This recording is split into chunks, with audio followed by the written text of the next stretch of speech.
Salamat kay Mama dahil pinalaki niya ako ng tama.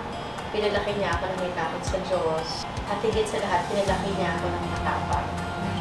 Salamat dahil naging partner ko siya sa buhay ko. Kahit na walang lalaki, okay lang. Basta nandun sila Mama.